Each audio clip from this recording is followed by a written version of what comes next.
So पुन्हा एकदा मी तुमचं सगळ्यांचं स्वागत करतोय आपल्या या कामगार विभाग भरती 2026च्या लेक्चरमध्ये. मित्रांनो, सगळ्यात महत्त्वाची गोष्ट काय की महाराष्ट्र खासगी सुरक्षा रक्षक अधिनियम जो 1981 चा आपण शिकलेलो आहोत, त्याच्यावरचा जो पहिला पार्ट होता तो आपण आधी घेतलेला आहे. म्हणजे एमसीक्यूचा भाग 1 जो होता तो आपण मागच्या लेक्चरमध्ये बघितलेला होता.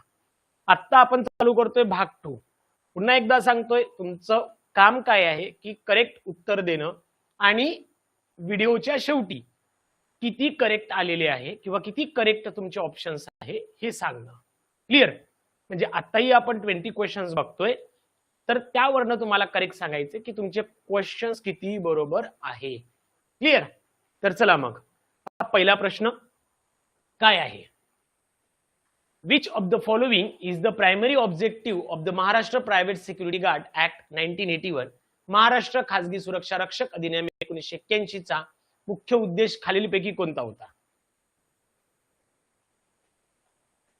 चला मी चॅट प्रायव्हेट करतोय सो दॅट तुम्ही क्लिअर उत्तर देऊ शकता. पुन्हा एकदा सांगतोय की आपला हा रेकॉर्डेड क्लास किती वेळा बघा, अनलिमिटेड व्ह्यूज 2199 मध्ये आपल्या पिलर्स कोचिंग क्लासेसच्या ऍपवर अवेलेबल आहे. क्लिअर?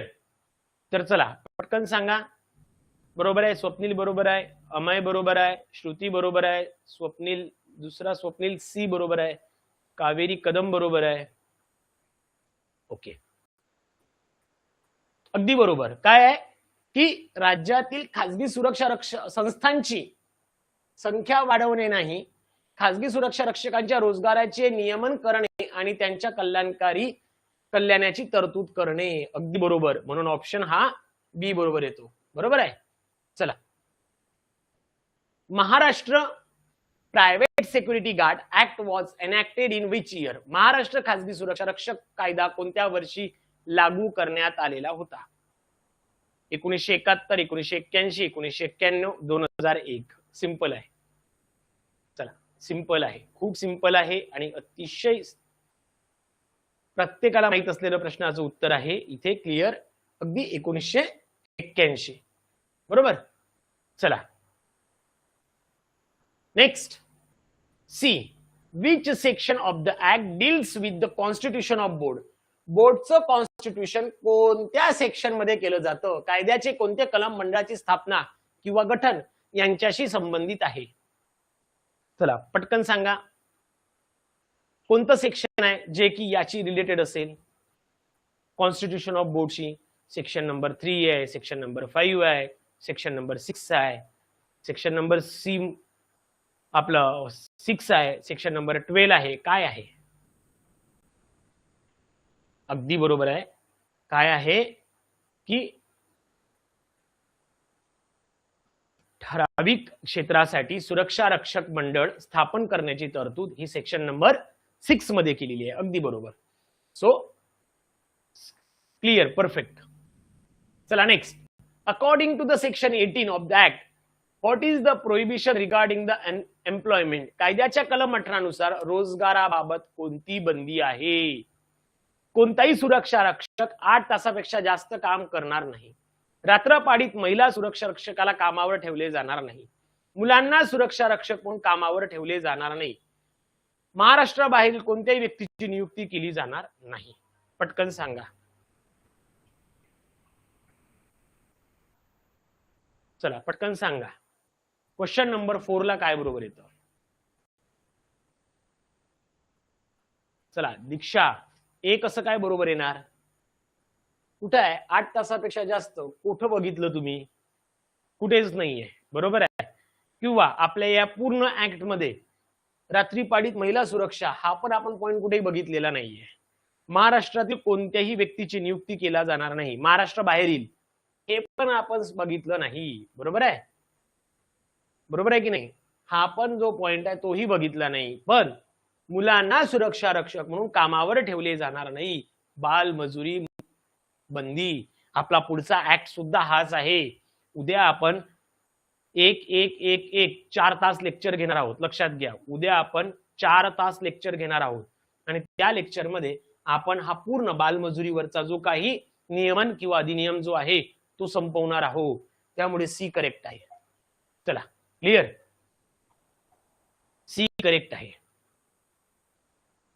चलो next 5. Under the section 7 of the act, who has the power to appoint a board consisting of a single person. कायद्याच्या कलम 7 अंतर्गत, कायद्याच्या कलम 7 अंतर्गत एकाच व्यक्तीचे मंडळ नियुक्त करण्याचा अधिकार कोणाला आहे?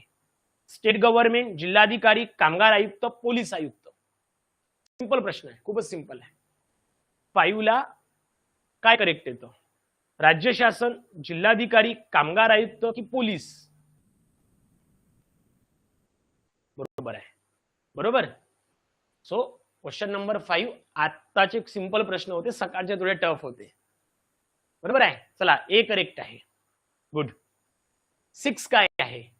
Which section deals with the appointment and power of inspector. कोणते कलम निरीक्षकांची नियुक्ती आणि अधिकाराशी संबंधित आहे? निरीक्षकाशी संदर्भात त्याचे पॉवर किंवा त्याची नियुक्ती संदर्भात कोणता सेक्शन रिलेट करतो? Question number 6.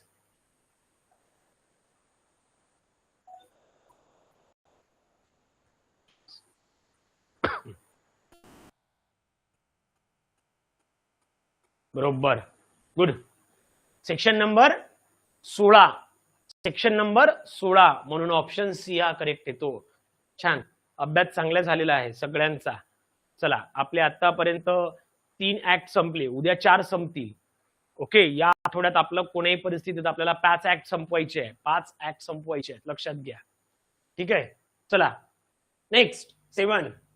Who constitute the board for the welfare and employment of security guard. सुरक्षा रक्षकांच्या कल्याण आणि रोजगारासाठी मंडळ कोण स्थापन करते? मंडळ कोण स्थापन करते? बोर्ड कोण स्थापन करतं? पटकन सांगा. कोण स्थापन करते मंडळ? आणि सिंपल आहे, आत्ताचे क्वेश्चन खूप सिंपल आहे, सकाळचे तरी थोडे टफ वाटत होते तुम्हाला. बरोबर आहे, अगदी बरोबर. बी कोण? राज्य शासन. कोण आहे? राज्य शासन. अगदी बरोबर, राज्य शासन. Clear. Next 8. Which of the following acts provisions are applied to women security guard as per the section 21? कलम 21 नुसार महिला सुरक्षा रक्षकांना खालीलपैकी कोणत्या कायद्याच्या तरतुदी लागू होतात? द फॅक्टरी ऍक्ट 1948, कारखाना अधिनियम 1948, मिनिमम वेजेस ऍक्ट 1948, किमान वेतन अधिनियम 1948, द मॅटर्निटी बेनिफिट ऍक्ट 1961, प्रसूती लाभ अधिनियम 1961, द इक्वल रिम्युनरेशन ऍक्ट 1976, समान मानधन अधिनियम 1976. चला, 8 ला काय बरोबर येतं? सिंपल आहे. काय? सुरक्षा रक्षकांना म्हणजे ज्या महिला सुरक्षा रक्षक आहे त्यांना प्रसूती संबंधित लाभ मिळण्याचा कायदेशीर हक्क जो असतो तो दिला जातो मॅटर्निटी बेनिफिट ऍक्ट 1961 मधनं. म्हणून सी करेक्ट. म्हणून C correct. If a vacancy occur on the board due to resignation or a death, within how many days should be filled as far as possible? राजीनामा किंवा मृत्यूमुळे मंडळावर जागा रिकामी झाल्यास ती शक्यतो किती दिवसात भरली पाहिजे? 30 दिवस, 60 दिवस, 90 दिवस, 120 दिवस? सगळेजण मी पुन्हा एकदा सांगतोय. अश्विनी लिहत चला.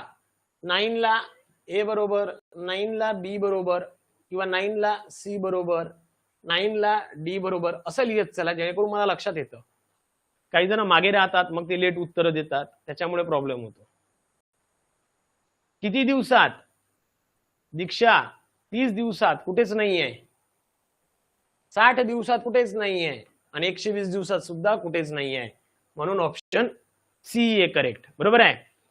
म्हणजेच मंडळातील रिक्त जागा शक्यतो 90 दिवसाच्या आत भरली गेली पाहिजे. क्लियर. 90 दिवसाच्या आत मध्ये भरली गेली पाहिजे. क्लियर. ओके. 10. मंडळाचा कोणताही सदस्य आपल्या पदाचा राजीनामा देऊ शकतो का? आता इथे नो आहे, तर हे सरळ सटला. बरोबर आहे, वाचायची गरजच नाही.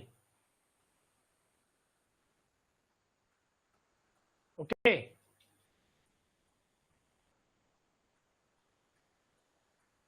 Yes, by submitting a written notice to the police commissioner. Yes, by written under his hand address to the state government. Yes, by giving 14 days notice to the board chairman.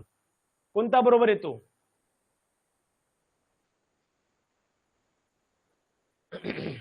ईश्वरी, एकदा ए व्यवस्थित वाचा. इथे काय लिहिलं आहे? Yes, by submitting return to the police commissioner. Police कमिशनरशी काय घेणं देणं आहे? या ऍक्ट मध्ये पोलीस कमिशनरशी काय घेणं देणं होतं? काहीच नव्हतं.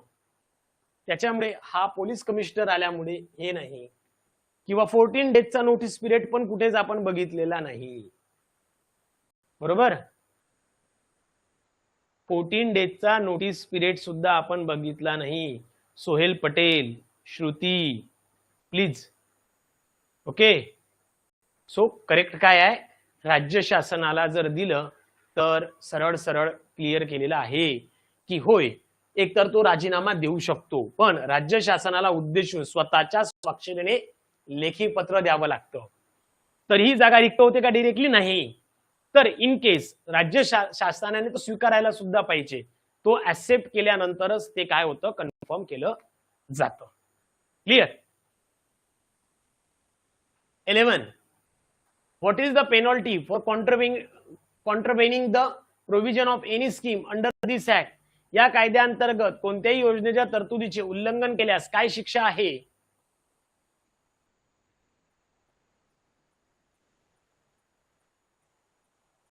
काय? 1 वर्षापर्यंत कारावास दंड, 6 महिन्यापर्यंत कारावास दंड दोन्ही. सॉरी, इथे क्वेश्चन चुकलाय. हा क्वेश्चन चुकलाय. Don't solve it. 12. Which section gives the state government to make power to make the rules to carry out the purpose of this act? या कायद्याचा हेतू साध्य करण्यासाठी नियम बनविण्याचा अधिकार राज्य शासनाला कोणते कलम देते? 25, 27, 28, 29.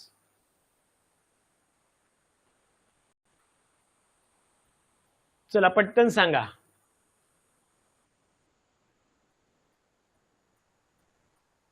ला काय करेक्ट आहे? हा 12 आहे. क्वेश्चन नंबर 12 आहे. हा क्वेश्चन नंबर 12 आहे.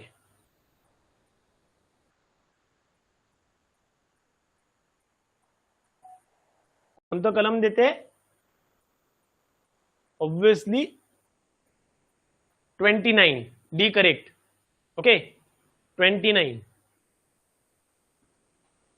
म्हणजे कायद्याची अंमलबजावणी करण्यासाठी नियम बनवण्याचा अधिकार जो असतो राज्य शासनाला असतो, जो की या ऍक्टच्या अंतर्गत सेक्शन नंबर 29 मध्ये आहे. नेक्स्ट 13.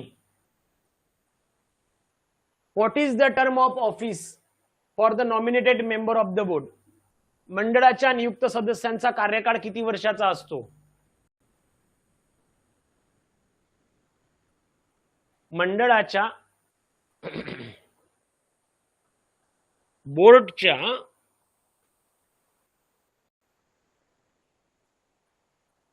चलो गुड किती वर्षाचा असतो? 2, 3, 4, 5. Okay, 5. Good.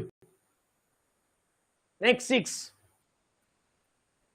What does the term principal employer signify in the context of this act? या कायद्याच्या संदर्भात मुख्य नियुक्ता या संधीचा अर्थ काय होतो? मुख्य नियुक्ता कोण आहे हे मी तुम्हाला खूप व्यवस्थित पद्धतीने सांगितलं होतं. बरोबर आहे? कोण असतो? चला पटकन सांगा. सुरक्षा रक्षकांचा पुरवठा करणारी खासगी एजन्सी, सुरक्षा रक्षक मंडळाचे प्रमुख, कारखाना किंवा आस्थापनेमध्ये मंडळाद्वारे सुरक्षा रक्षकांना कामावर ठेवणारी मुख्य व्यक्ती किंवा मालक, कारखान्यातील सर्वात ज्येष्ठ सुरक्षा रक्षक. चला कोणाला म्हणाल तुम्ही मुख्य नियुक्ता?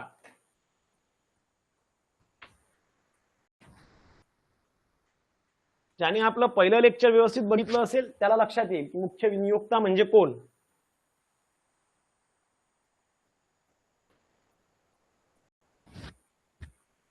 चलो ठीक,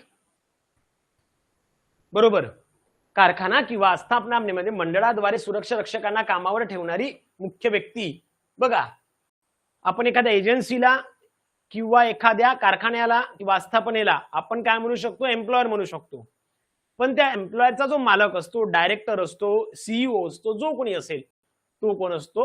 प्रिन्सिपल एम्प्लॉयर, त्यालाच बोलतो मुख्य नियोक्ता. क्लिअर? म्हणून C correct. Who is responsible for auditing the board's account? मंडळाच्या खात्यांची परीक्षण ऑडिट करण्यासाठी कोण जबाबदार आहे? खासगी चार्टर्ड अकाउंट, भारताचे नियंत्रक आणि महालेखापरीक्षक, राज्य शासनाने निर्देशित केलेले लेखापरीक्षक, सुरक्षा एजन्सीचे अंतर्गत कर्मचारी. चला 15 ला काय बरोबर येतं? चलो good good. Swapnil Ingole. Swapnil C. कसं काय? स्वप्नील दुसरा स्वप्नील. प्रिया हे कसं काय? बी पण नाही. खासगी चार्टर्ड नाही. भारताचे नियंत्रक आणि महालेखा परीक्षक नाही, कारण की हा ऍक्ट फक्त महाराष्ट्रापुरता मर्यादित आहे. म्हणून मग गव्हर्नमेंट ऑफ इंडिया कशाला येणार आहे याच्यात? आणि सुरक्षा रक्षकांचे कर्मचारी पण नाही. राज्य शासनाने अपॉइंट केलेला एखादा अधिकारी जो की त्या पर्टिक्युलर जागेच्या पात्रतेसाठी असेल. क्लिअर? चला next 16. Which acts application ensure that security guard receive compensation in case of an accident during the employment? रोजगारादरम्यान अपघात झाल्यास सुरक्षा रक्षकांना भरपाई मिळण्याची खात्री कोणत्या कायद्याच्या अंमलबजावणीमुळे होते? सकाळी झालं, मला वाटते पहिल्यामध्ये झालेला आहे हा, बरोबर आहे ना? आज सकाळच्या भाग 1 मध्ये झालेलं होतं. ओके, भाग 1 मध्ये हा प्रश्न झालेला आहे. कॉपी पेस्ट आहे हा. याचं सगळ्यांनी उत्तर बरोबर द्या, सांगायची गरज पडू देऊ नका. प्रणाली रहांगडे चुकलं.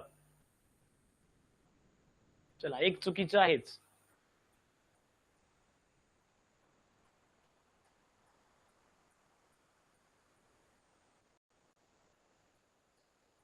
ओके चलो बरोबर आहे.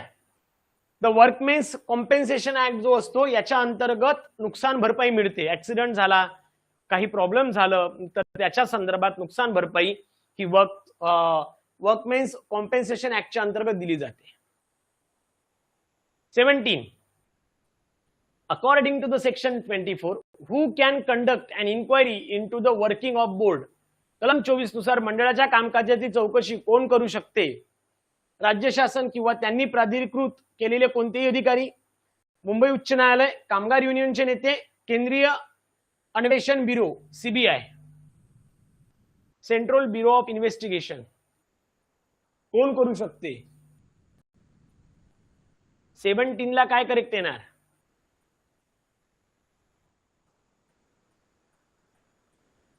अक्की. कोण आहे अक्की? चुकलं रे बाबा. उच्च न्यायालय कधी आपण शिकलोच नाही यामध्ये मुंबई उच्च न्यायालयाचा कधीच आपण शिकलो नाही. कामगार युनियनचे नेते आपण शिकलो नाही. सीबीआय आपण यामध्ये बघितलं नाही. फक्त काय बघितलं? स्वतः राज्य शासन किंवा राज्य शासनाने अपॉइंट केलेला व्यक्ती. बरोबर आहे. चलो good. Next 18 number. Are the schemes and rules framed under this act required to be presented to the state legislature? या कायद्याअंतर्गत तयार केलेल्या योजना आणि नियम राज्य विधिमंडळासमोर मांडणे आवश्यक आहे का? नाही, ते निव्वळ प्रशासकीय निर्णय आहे. होय, ते राज्य विधिमंडळाच्या दोन्ही सभागृहासमोर ठेवले पाहिजेत. हो, पण फक्त हिवाळी अधिवेशनात राज्यपाल यांनी मागणी केल्यास तरच. चला क्वेश्चन नंबर 18 ला काय बरोबर येणार?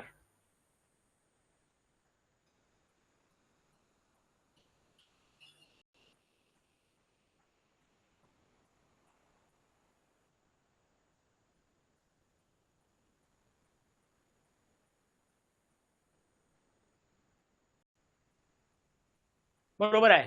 काय येणार? हो अगदी बरोबर आहे. ते राज्य विधिमंडळाच्या दोन्ही सभागृहासमोर ठेवले पाहिजेत. क्लिअर आहे. चला नेक्स्ट 19.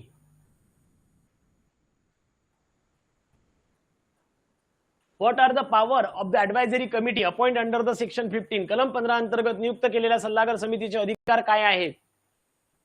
नियम मोडणाऱ्या मालकांना शिक्षा करणे, सुरक्षा रक्षकांबाबत नवीन कायदे तयार करणे, कायद्याच्या किंवा योजनेच्या प्रशासनाशी संबंधित बाबीवर राज्य शासन आणि मंडळाला सल्ला देणे, स्वतंत्रपणे सुरक्षा रक्षकांची भरती करणे. आता इथे काय सरळ सरळ आहे, सल्लागार समितीचं काम काय असणार आहे, ऍडवायझरी कमिटीचं काम काय असणार आहे, ऍडवाइस देणं, सल्ला देणं, म्हणजे ऑब्व्हियसली याला सल्ला देणं. बरोबर आहे की नाही रे? Yes or no? म्हणून मग सी करेक्ट. ओके, म्हणून मग सी करेक्ट. नेक्स्ट. ओके, याला काहीतरी एडिट नाही केलंय, ठीक आहे, तरी पण उत्तर देऊन द्या. When must the registered security guards identify card be surrendered? नोंदणीकृत सुरक्षा रक्षकांचे ओळखपत्र केव्हा सरेंडर केले पाहिजे? केवळ निवृत्तीच्या वेळी, 7 दिवस किंवा त्याहून अधिक काळ सुट्टीवर जाताना, निवृत्ती सेवा समाप्ती किंवा मृत्यू झाल्यास, जेव्हा मुख्य नियुक्त त्याची मागणी करेल तेव्हा, दरमहा नूतनीकरणासाठी. आता हा प्रश्न थोडा वेगळा आहे, हा प्रश्न थोडा वेगळा आहे. तर याचं करेक्ट ऑप्शन काय लक्षात घ्या. तर आपण हे बघितलं होतं, हा बी 7 दिवस किंवा त्यापेक्षा जास्त जर का काळ सुट्टीवर जात असेल किंवा एखाद्याचा मृत्यू होत असेल तर त्या केसमध्ये, किंवा एखाद्याची सेवा समाप्त होत असेल तर त्या केसमध्ये काय केलं जातं, हे त्याने त्याचं जे काही ओळखपत्र असेल ते जमा करणं गरजेचं आहे. म्हणजेच काय, ओळखपत्राचा गैरवापर टाळण्यासाठी किंवा खूप जास्त लॉंग टर्म साठी सुट्ट्या घ्यायला नको, किंवा सेवामुक्ती किंवा निवृत्तीच्या वेळी त्या मंडळाकडे ते जमा करणं फार गरजेचं असते. म्हणून मग काय, ऑप्शन बी हे करेक्ट येतं. क्लिअर? ओके ओके, चला थांबूया इथे. आपला आजचा जो पार्ट आहे 20 क्वेश्चनचा तो संपलेला आहे. आता तुमचं मेन काम काय आहे की करेक्ट किती प्रश्न आले ते मला तुम्हाला सांगायचं आहे. क्लिअर? तर किती करेक्ट आहे ते सांगा पटकन.